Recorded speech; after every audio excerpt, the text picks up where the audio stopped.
Okay, now, as I said, we don't want to start writing matrices and stuff, especially we don't want to assume that these V's are columns of three numbers, okay?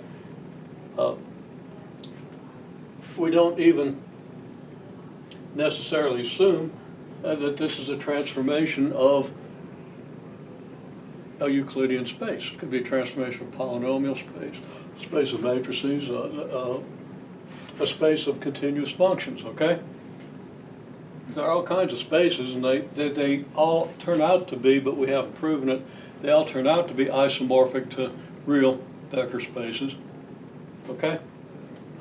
Except for the continuous functions, and that gets us kind of into infinite dimensional space, but yeah, we don't want to go there. We don't want to confuse the issue. We want to see purely what goes on here. So we have to say, well,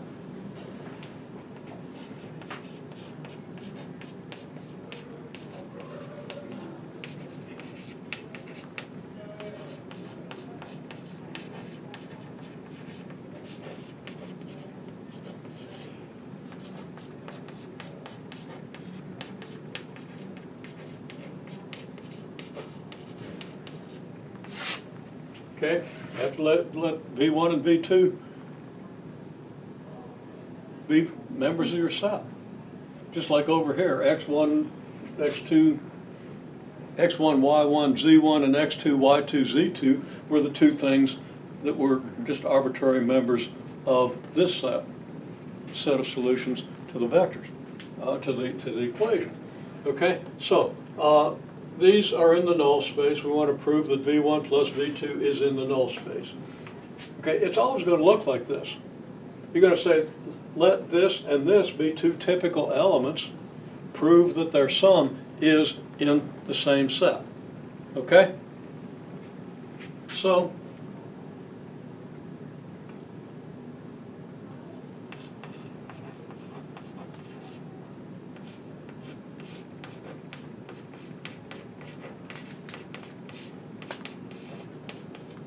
we want to prove that V1 plus V2 is 0, right? Well, by linearity,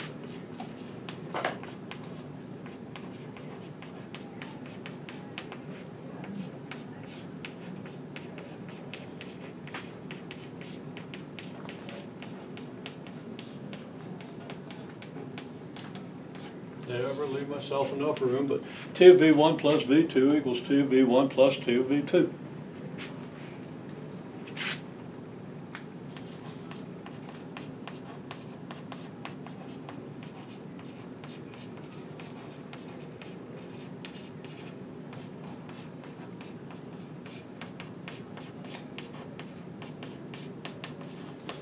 So 2V1, 2V2 are both 0.